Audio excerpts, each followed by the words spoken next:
네, 이 시간에는 빚어지는 시간이라는 제목을 가지고 함께 말씀을 나누도록 하겠습니다. 가끔 선생님에게나 또 부모님에게나 무언가를 배울 때 속으로 이런 생각할 때가 있습니다. 아니, 꼭 이런 것도 배워야 되나? 이런 생각이에요. 이런 것도 배워야 되나? 제가 군대에 있을 때 있었던 일인데요. 제가 포병에 있었고 측각수라는 보직을 맡고 있었습니다. 측각수가 뭐냐면 말 그대로 각을 잰다라는 그런 의미인데요. 포는 자체적으로 방위를 알지 못해요. 동서남북 몇 도 어디에 적이 있으면 어느 기준점이 있어야 되잖아요. 기준점으로부터 몇 도 틀어라 이게 있어야 되는데 포는 자체적으로 방향을 알 수 있는 그런 기능이 없습니다. 그래서 제가 진지를 옮기면 막 산 중턱으로 올라가요. 그래서 측각기를 딱 펼치고 거기 자침이 있거든요. 그래서 북쪽을 본 다음에 각 포의 사수들에게 이 편각을 날려주면 그걸 기준 삼아서 그 사수들이 포를 방렬한다고 그래요. 기준을 잡아요. 그러면 그때부터 이제 사격 지휘소에서 몇 도 틀어라 몇 도 틀어라라고 얘기할 때 그 방향을 보고 이제 정확히 위치를 잡고 포를 쏠 수가 있는 것이죠. 제가 하는 일이 이제 측각수였습니다. 그런데 제가 측각수 할 사람은 많은데 테니스병 할 사람이 많지가 않았어요. 제가 테니스를 칠 줄 아니까 제가 이제 대대로 테니스병으로 올라가게 됐습니다. 그래서 제 후임을 이제 가르쳐야 될 필요가 있었는데 딱 정해서 주더라고요. 이 아이를 가르쳐라. 그래서 제가 이제 열심히 노트 펴고 이렇게 이론부터 해서 가르치고 있는데 그 친구가 생각할 때 이렇게 생각했던 것 같아요. 그냥 이것만 하면 되지 않냐. 편각만 알려주면 되는 거 아니냐. 왜 이렇게 어려운 거, 필요 없는 것까지 다 배워야 되냐라고 얘기를 하더라고요. 그래서 제가 원래 이렇게 버릇없으면 안 되거든요, 군대에서는. 근데 이제 제가 아예 본부로 가버릴 줄 알았나 봐요. 소속은 차리에 계속 남아있는데. 근데 제가 그냥 떠나는 입장이니까 그래, 그러면 네가 원하는 대로 우선 기계 운용하는 법만 가르쳐 줄게 하고 올라갔어요. 그런데 한 2주가 지났나? 저희 대대 큰 전술 훈련이 있었는데 아이가 울면서 본부포대로 그 찝자를 타고 올라왔어요. 너 왜 그러냐 그랬더니 포대장님이 빨리 올라가서 배워오라고 했습니다. 그리고 울고 올라왔더라고요. 그러니까 저는 분명히 필요한 거라고 생각하고 그 아이에게 가르쳐 주려고 했는데 자기가 원하는 것만 배우고 딱 훈련을 뛰어보니까 그게 안 되거든요. 그래서 열심히 가르쳤는데 당장 훈련이 바로 코앞이잖아요. 그런데 이제 그 포대장이 그 아이를 신뢰하지 않아요. 그러니까 측각수는 포반에 한 명밖에 없기 때문에 이 사람이 못하면 포대 전술 전체가 꼬이게 되거든요. 그래서 제가 본부포대로 올라가서 테니스병으로 이제 이렇게 복무를 하는데도 이 포대장이 몰래 저를 이제 훈련 때 데리고 내려가기 시작했습니다. 그래서 제대할 때까지 그쪽에서 이제 그 측각수로 했는데 바로 이런 거예요. 그러니까 아는 사람이 가르칠 계획을 짜는 거예요. 아는 사람이 무엇을 또 얼마나 배워야 되는지는 아는 사람만이 정할 수 있습니다. 아는 사람만이 계획할 수 있어요. 저는 하나님도 그러하시다 생각이 돼요. 우리는 가끔 하나님 앞에 이런 교만을 내보일 때가 있습니다. 하나님, 이걸 꼭 배워야 하나요? 이걸 꼭 제가 경험해야 하나요? 이런 고난 제가 꼭 지나야 되나요? 책으로 봐도 알고 바보가 아닌 이상 상식적으로 다 아는 것 아닙니까, 하나님? 제가 꼭 이걸 경험해서 알아야 되는 겁니까? 대부분 힘든 시간을 지날 때 우리가 하나님 앞에 이런 불평을 해요. 다 아는데 빨리 다음 장으로 넘어가지. 왜 여기서 이렇게 오랜 시간을 보내고 있나? 신자의 삶을 살다 보면 그런 때가 있습니다.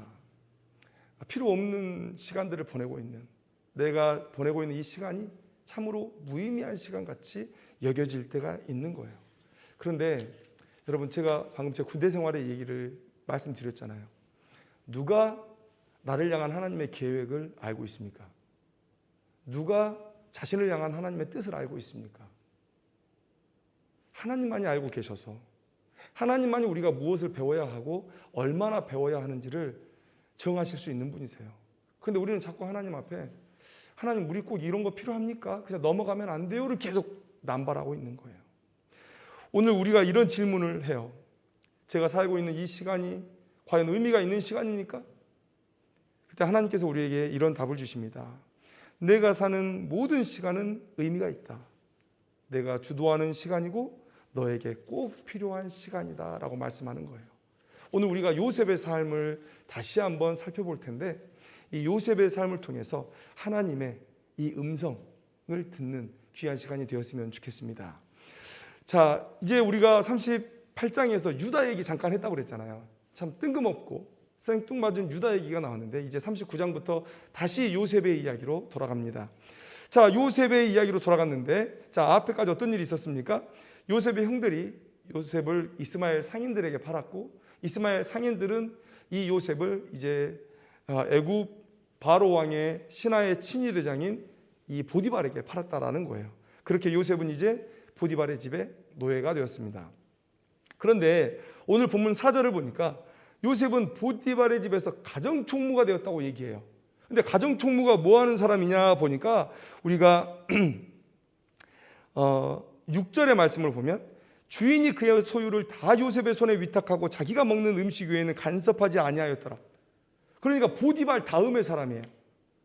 보디발 다음의 사람으로서 그 보디발의 집의 모든 재산을 관리하는 사람, 엄청나게 높은 사람이죠. 팔려간 지 얼마나 됐다고 이 요셉이 벌써 가정의 총무의 위치에 오르는가. 여러분, 이게 오늘 우리 말씀을 나누려고 하는 것의 핵심이에요. 어떻게 요셉이 보디발의 집에서 이렇게 짧은 시간 동안 가정 총무의 위치까지 올라가게 되었는가. 자, 여러분, 우리가 여기서 이렇게 주목합니다. 요셉은 이후의 삶을 봐도 그렇고 매우 충성스럽고 신실한 사람이다. 또 부지런한 사람일 것이다. 이렇게 생각하면서 우리가 요셉의 순종이라든지 요셉의 삶에 포인트를 맞추는 경향이 있어요. 아마 그런 설교들을 많이 들어보셨을 거라 생각해요.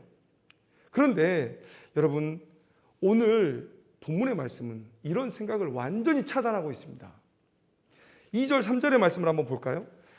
자, 여호와께서 요셉과 함께 하심으로 그가 형통한 자가 되어 그의 주인 애굽 사람의 집에 있으니 그의 주인이 여호와께서 그와 함께 하심을 보며 또 여호와께서 그의 범사에 형통하게 하심을 보았더라. 여러분, 요셉이 부지런하고 요셉이 보디발에게 충성해서 그래서 믿을만해서 보디발이 요셉에게 가정총무의 자리를 맡겼다. 이 얘기가 전혀 없어요. 요셉의 행위에 대한 묘사가 전혀 없습니다. 누가 요셉을 가정총무로 세우셨다고요? 여호와께서 요셉과 함께 하셔서 보디발이 복을 받았고 그것을 보디발이 봤어요. 요셉과 하나님이 함께 하시는구나. 야, 요셉을 내 가정총무로 삼으면 계속해서 우리의 집이 복되겠구나. 그걸 알고 보디발이 요셉을 가정총무로 세웠다는 거예요. 여러분, 이게 핵심입니다. 보디발의 집이 이렇게 풍요로워지고 부흥케 되는 것은요, 요셉이 한 게 없어요. 요셉이 한 게 없어요. 하나님께서 하셨다라고 오늘 성경은 우리에게 말씀해 주고 있다는 거예요. 여러분, 그런데 왜 요셉이 그러면 가정총무가 되어야 했을까? 왜 하나님은 그리도 급하게 요셉을 가정총무의 자리에 올리셔야 했을까? 여러분, 그것을 고민해야 돼요. 왜요? 여러분, 하나님은 요셉에게 꿈을 주셨습니다. 그런데 꿈을 꾼 요셉도 이 꿈의 의미가 뭔지 몰랐어요. 가나안 땅, 저 시골에 있는 그저 목자들의 가족들, 목축하는 사람들의 가족들이 이 원대한 꿈을 어떻게 알겠어요? 몰랐어요. 야곱도 하나님께서는 꿈으로 말씀하시는데 과연 요셉의 꿈이 뭐였지? 마음에 담아는 뒀는데 무슨 의미인지 알지 못했습니다. 형제들은 뭐 말할 것도 없고요. 그들은 이 꿈이 하나님으로부터 온 것이라는 것조차 믿지 않았어요. 그러니까 요셉을 그렇게 시험하면서 요셉을 팔면서 하나님을 대적하죠. 제가 얼마 전에 이 행동을 사탄적이라고까지 표현을 했었어요. 그런데 여러분, 우리는 성경의 결말을 알고 있죠. 이 꿈속에 담긴 하나님의 의도가 무엇입니까? 이제 그 고대 근동, 단순히 가나안만이 아니에요. 단순히 애굽만이 아니에요. 그 주변의 고대 근동의 온 땅에 심각한 기근이 닥칠 거예요. 심각한 기근이 닥칠 건데 하나님은 그 지경에 사는 자들을 구원하기 위해서 요셉을 사용하기로 계획을 하신 거예요. 내가 요셉을 통해서 이 넓은 지역의 기근을 내가 구원해야 되겠다. 그래서 하나님의 방법이 뭐였냐면 그 온 땅의 많은 사람들에게 먹을 것을 주기 위해서는 큰 나라 애굽이 필요했던 거예요. 그래서 하나님께서 이 요셉을 애굽으로 이끌어 가셔서 애굽의 총리가 되게 하셔서 그 고대 근동의 기근을 구원하셨다. 이것이 바로 하나님의 의도였죠. 요셉을 가정 총무가 되게 하신 의도였다. 왜 그렇습니까? 여러분, 어떻게 이 요셉이 이 기근을 이겨냅니까? 여러분, 경제적인 방법들, 이 위기 속에서 경제 정책을 잘 세워가지고 지금 요셉이 그 고대 근동의 기근을 이겨내고 있는 모습들을 우리가 보고 있는 거예요. 아주 경제적이고 경영적인 접근, 이것들을 통해서 구원하고 있다는 거예요. 여러분, 창세기 41장의 말씀을 보면 어떻게 요셉이 그 시대에 기근을 이겨내는가, 그에 대한 기록이 나와 있습니다. 자, 바로에게 꿈으로 알려주셨어요. 7해는 큰 풍년이 있을 것이다. 그런데 그 뒤에 7해는 앞에 풍년을 다 삼켜버릴 정도로, 잊게 할 정도로 엄청난 기근이 닥칠 것이다. 그래서 요셉이 그 7년 동안을 열심히 곡식을 모으죠. 그리고 7년의 흉년이 도래했을 때 이제 사람들에게 그 곡식을 팝니다. 팔아요. 그런데 이제 분위기상 보면 막 비싸게 팔고 그러지 않은 것 같아요. 적당한 가격으로 그들에게 곡식을 내어줍니다. 그런데 7년의 기근이라는 게 상당히 길잖아요. 그래서 어떤 사람은 집에 재산이 없어서 토지를 먼저 파는 사람도 있고 3년, 5년 이렇게 견디다가 파는 사람도 있고 결국은 많은 사람들이 토지를 거의 팔았습니다. 그래서 이 토지가 거의 모든 토지가 애굽의 국가 소유가 되고 그리고 이제 이 모든 백성들이 이제 나라에 세금을 바치면서 그 땅을 경작하는 그런 위치에 처하게 돼요. 그런데 어떤 사람들은 이렇게 얘기합니다. 요셉이 이럴 수가 있느냐라고 얘기를 해요. 그러면 자유농들이 전부 다 소작농이 된 거 아니냐라고 얘기합니다. 그런데 여러분, 그렇게만은 볼 수 없어요. 요셉이 정한 20%의 소작료, 이 세율은 여러분 정말 역사 속에서 볼 수 없는 그런 정도의 약한 세율입니다. 여러분, 지금 여러분들이 내는 세금도 아마 20%를 넘어설 거예요. 그런데 그 구원을 받았어요. 구원을 받았어요. 죽음에서 구원을 받았습니다. 그런데 땅을 팔아서 나는 곡식을 사 먹었는데 그 땅을 다시 나에게 돌려주면서 20%의 세금만 내면 너희는 그 땅을 여전히 경작할 수 있다고 인정을 해주는 거예요. 여러분, 조선시대 때 소작료가 50을 넘어서는 일이 다반사였고요. 그리고 우리가 구한 말에 보면 6, 70, 80까지도 걷어가는 경우가 있었어요. 그냥 죽으란 얘기예요. 죽으란 얘기. 화전민으로 떠나고 뭐 칡뿌리 캐먹고 이런 삶이었습니다. 그런데 20%의 소작료, 여러분, 그래서 여러분도 한번 생각해 보세요. 아버지 야곱이 죽을 때 그 애굽 백성들이 어떻게 했습니까? 아벨 미스라에 큰 통곡이 있었다. 요셉을 그렇게 사랑했던 거예요. 그러니까 지금의 관점으로 요셉의 그런 경제 정책을 비난하면 안 됩니다. 그 시대의 사람들에게는요, 획기적으로 자신들에게 호의적인 경제 정책이었다. 7년 동안의 기근을 이기게 하고 그것 또한 감사한데 다시 내가 팔아먹은 그 땅을 돌려주고 이렇게 저리로 농사를 져서 먹고 살 수 있게 해주는, 그래서 요셉에 대한 칭송이 자자했던 거예요. 여러분, 이런 경제적인 마인드로 이 큰 기근을 이겨내게 한 거예요. 그 고대 근동의 그 기근을 구원한 거예요. 자, 그러면 제가 여러분들에게 묻습니다. 여러분, 이 경영 마인드를 어디서 배웠을까요? 갑자기 시골의 목동이었던 어린애를 데려다가 꿈 좀 해석했다고 걔를 애굽의 총리로 세워요. 아마 전 성경 읽으면서 이 의미를 몰랐다면 저는 바로를 바보라고 했을 거예요. 이거 모험이다. 꿈을 해석하는 것과 나라를 경영하는 것은 완전히 다른 얘기예요. 바로는 바보다. 왕의 재능이 없다. 이렇게 생각할 수밖에 없지 않겠습니까? 그런데 잘했어요. 놀랍도록 탁월한 경영 마인드로 이 난관을 극복했단 말이에요. 그런데 이 경영의 마인드를 과연 어디서 배웠을까요? 보디발의 집에서의 가정총무의 시간, 여러분 그때 어땠습니까? 모든 재산을 관리하면서 경영 마인드를 배웠겠죠. 그러나 우리는 그보다 더 앞서 나아가야 돼요. 야곱의 집에서부터 하나님은 이 요셉을 가르치기 시작하셨습니다. 한번 볼까요? 창세기 37장 2절의 말씀을 보면 요셉도 양을 치는 자였다 그래요. 요셉도 양을 치는 자였다. 그런데 이후에 자기 형제들이 도단까지 가서 양을 칠 때 이 요셉이 따라가지 않습니다. 여러분, 근데 이것을 우리가 조금 생각해 보면 충분히 이해할 수가 있어요. 그때의 그 형제들의 주도권은 누가 쥐고 있었을까를 생각해 보면 여러분, 첫째, 둘째, 셋째, 넷째가 전부 다 레아의 아들들입니다. 루벤, 시므온,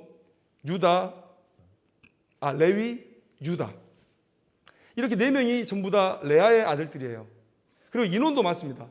그 뒤에 이제 첩의 자식들이 태어나죠. 그리고 가장 마지막에 라헬에게서 요셉이 태어나고 베냐민이 태어났을 때는 이 베냐민은 아직 어린 때였죠. 그러면 여러분, 우리가 충분히 생각할 수 있는 것은 이 레아의 아들들이 지금 형제들 간에 리더십을 붙들고 있을 것이다 라는 것들을 충분히 이해할 수 있는 일입니다. 그런데 여러분, 레아가 라헬 때문에 얼마나 험한 꼴을 당합니까? 야곱이 라헬만 사랑해요. 레아를 본체만 채해요. 레아가 그 아들들의 이름을 짓는 걸 보면 그 안에 여인의 한이 담겨 있어요. 자기의 남편만을 바라보는 그 여인의 한. 루벤이 합한채를 하나 가져왔는데 그걸 가지고 거래를 해서 남편과 잠자리를 해야만 하는 그런 여인의 비참함. 그걸 형제들이 몰랐을까요? 야곱이 몰랐을까요? 그래서 가까운 곳에서 양을 치를 때는 요셉도 함께 나갑니다. 그래서 37장 2절의 말씀을 보면 요셉도 그냥 양 치는 자였어요. 그런데 멀리는 못 보내는 거예요. 이 야곱이 불안해서 멀리 못 보냅니다. 그래서 도단까지 갔을 때 그 형제들이 가요. 그런데 여러분, 제가 요셉이 고자질한 거 아니라고 그때 말씀드렸죠. 형제들의 잘못을 자꾸만 아버지에게 얘기하는데, 그러면 형제들이 한 잘못은 뭔데 요셉이 야곱에게 그걸 고자질했느냐라는 거예요. 그것에 대한 힌트가 37장 12절 14절에 기록되어 있습니다. 도대체 무슨 잘못을 아버지에게 일러 바쳤는지. 자, 읽어드립니다.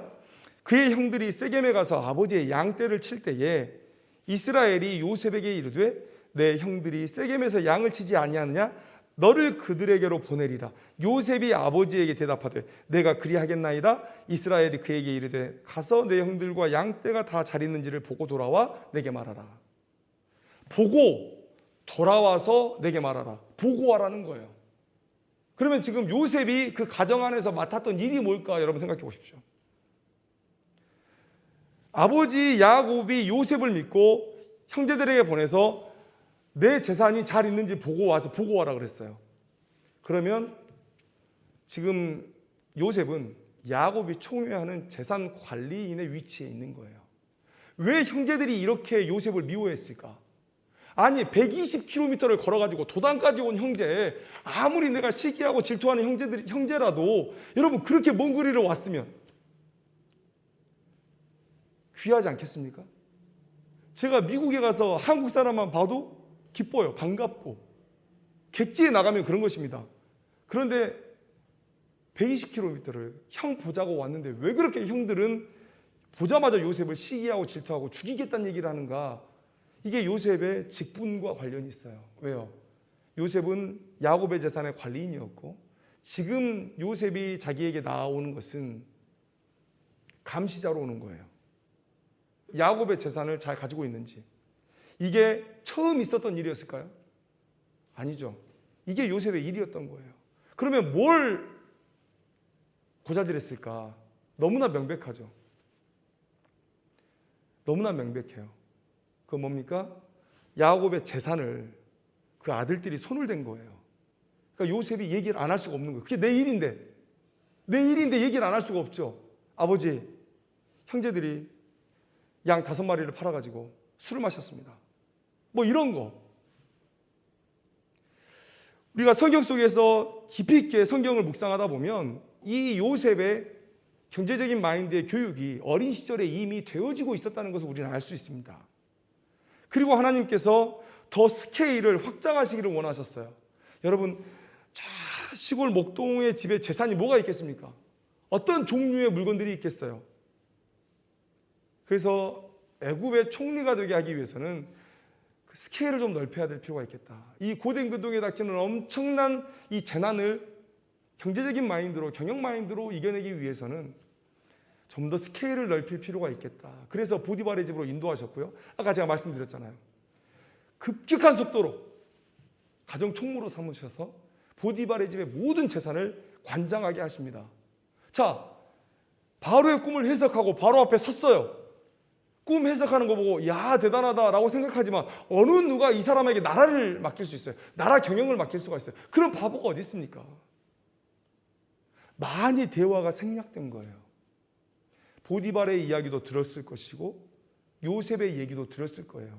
요셉의 얘기를 들었을 때 야, 얘가 경제적인 마인드가 있네. 꿈만 해석한 게 아니라 아마도 요셉이 이러이러한 방법으로 이 난관을 극복해야 될 것입니다 라는 것들을 얘기했을 거예요.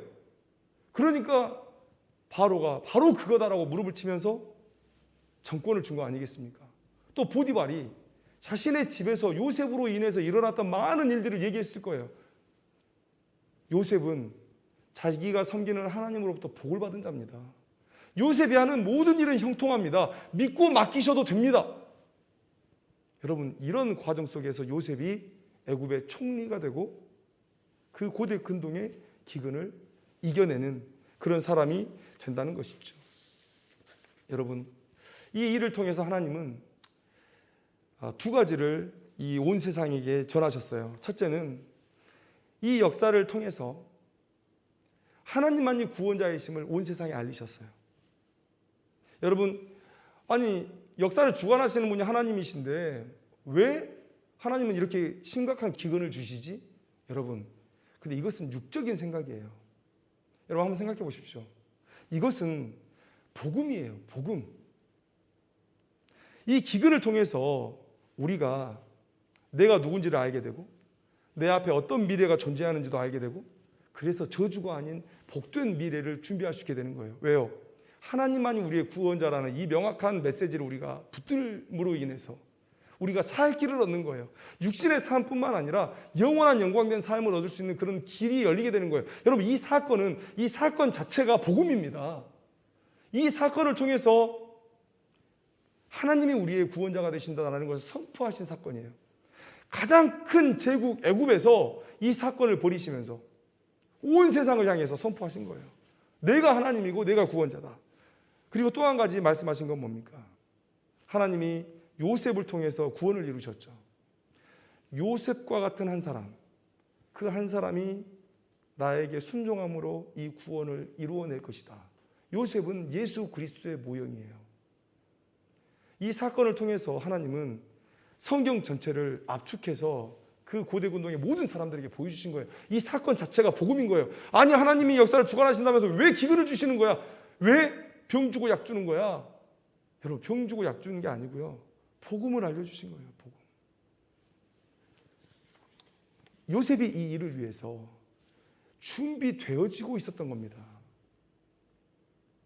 가정에서 미움을 받아도 정직하게 아버지의 가정의 재산관리인으로서의 사명을 다했고 하나님께서 때가 되어서 스케일을 넓혀야 된다 하셨을 때도 보디발의 집에서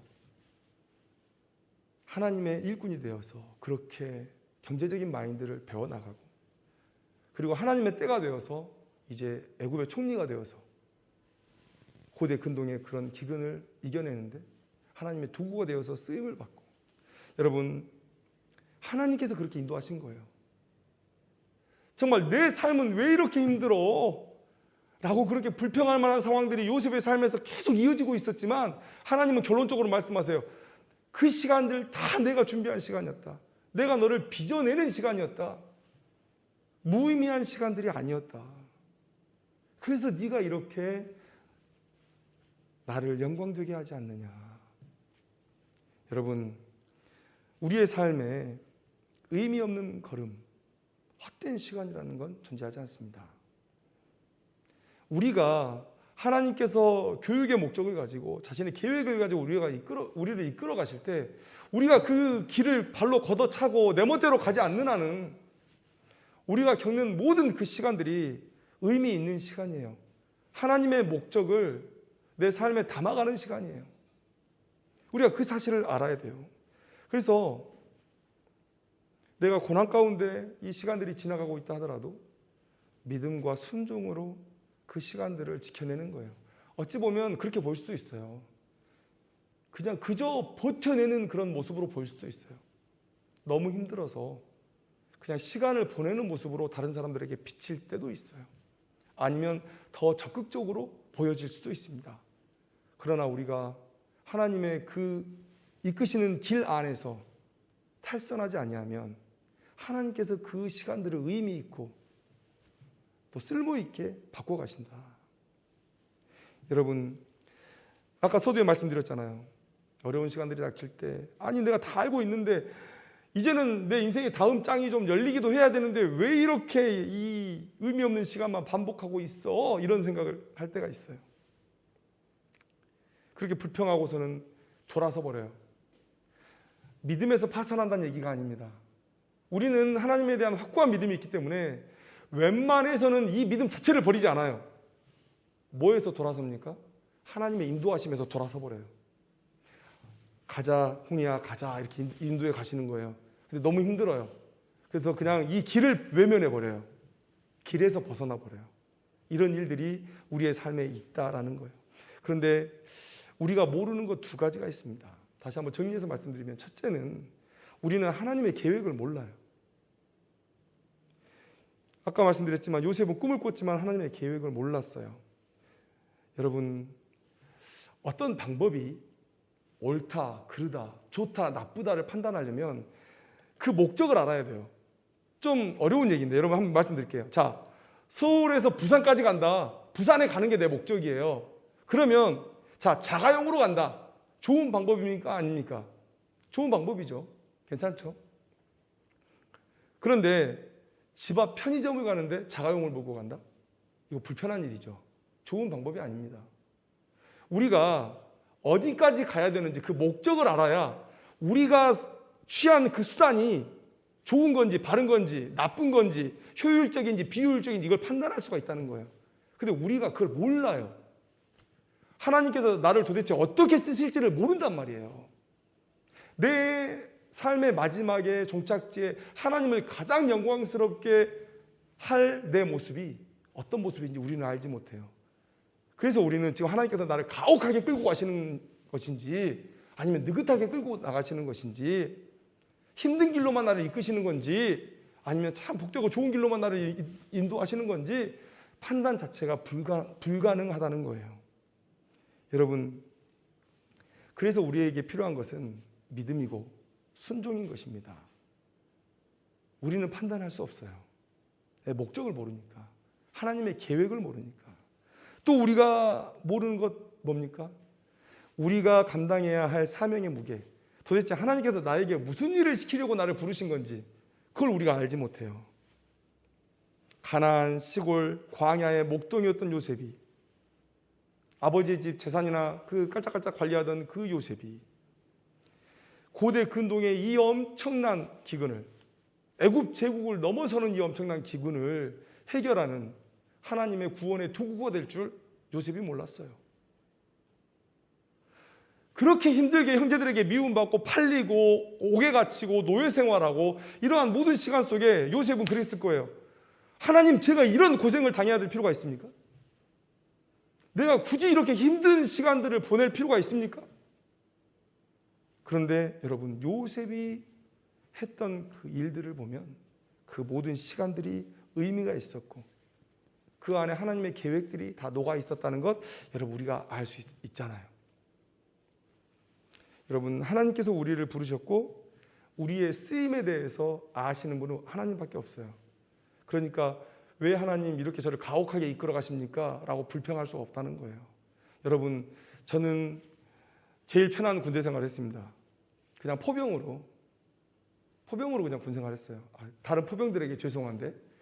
그런데 여러분, UDT나 뭐 이런 분들보다는 훨씬 쉽잖아요. 왜 그렇습니까? 맡은 직무가 달라서 그래요. 맡은 직무가 달라서. 공수부대원들하고 다르잖아요. 전쟁 나면 포 쏘고 후방으로 도망가는 것이 우리의 일인데 그들은 전쟁이 나면 수송기 타고 적진 한복판에 뛰어내려야 되는 사람들 아닙니까? 맡은 직분이 다르니 살기 위해서라도 죽기 살기로 사선을 넘나드는 훈련을 감당해내야 되는 거예요. 그런데 우리에게는, 우리 포병에게는 그런 걸 요구하는 사람이 없습니다. 여러분, 내가 어떻게 쓰임을 받을지 아무도 몰라요. 여러분, 고난 가운데 여러분들이 있다면 하나님 앞에 감사했으면 좋겠어요. 하나님이 나를 정말 크게 쓰시려고 하시는구나. 불평하지 말고 정말 내가 이런 고난을 이겨내야만이 감당할 수 있는 큰 쓰임이 준비되어 있구나. 여러분, 이런 생각을 우리가 했으면 좋겠어요. 뒷산을 오르는 사람하고 히말라야 산 오르는 사람하고 여러분, 그들이 받아야 될 훈련이나 그들이 짊어지고 가야 될 짐이 같을 수 없잖아요. 유일하게 우리가 올라야 할 길을 아시는 분이 하나님이시다.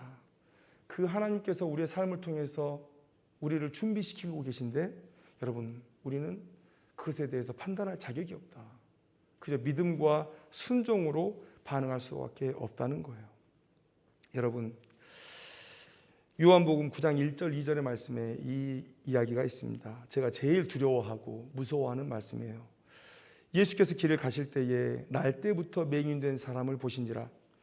제자들이 물어 이르되 랍비여, 이 사람이 맹인으로 난 것이 누구의 죄로 인함이니까?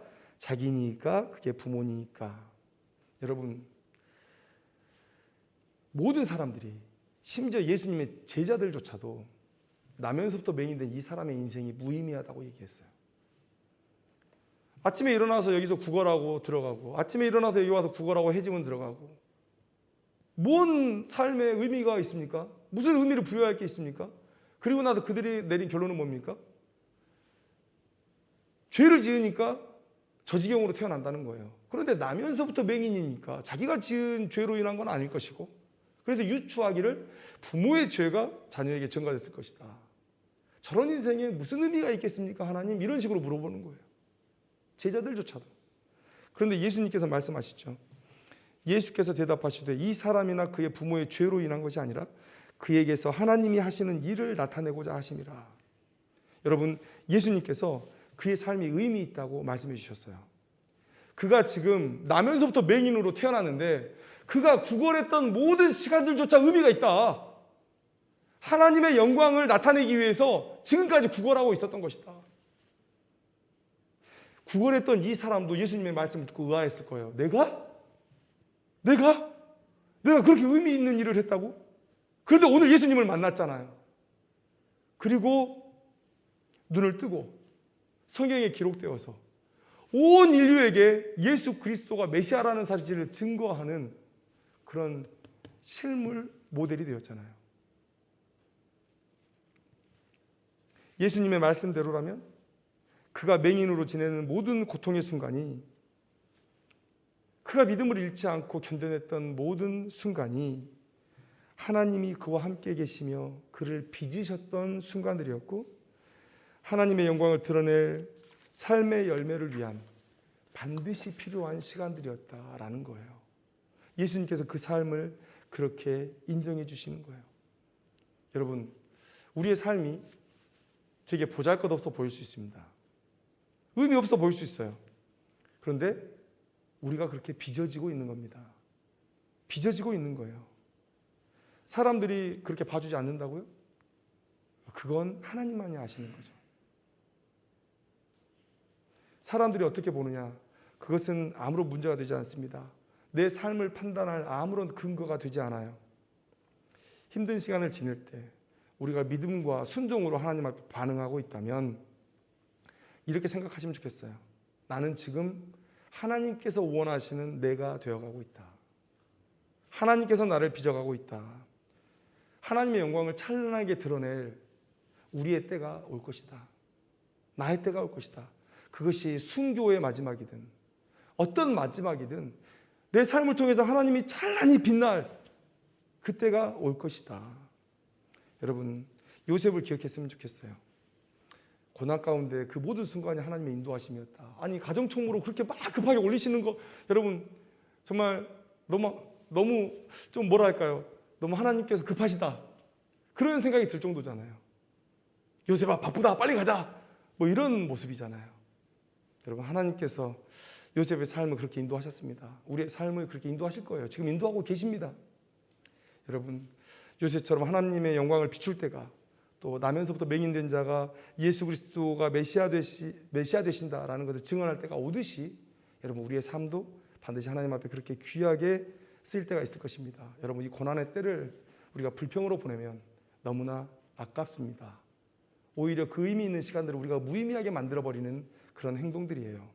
여러분 힘들 때, 지칠 때, 멈춰있다 생각할 때 우리가 하나님의 손길로 빚어지고 있다라고 생각하면서 인내할 수 있고 또 하나님께서 나를 쓰실 그 날을 기대할 수 있는 우리 성도님들 되었으면 좋겠습니다. 기도하겠습니다.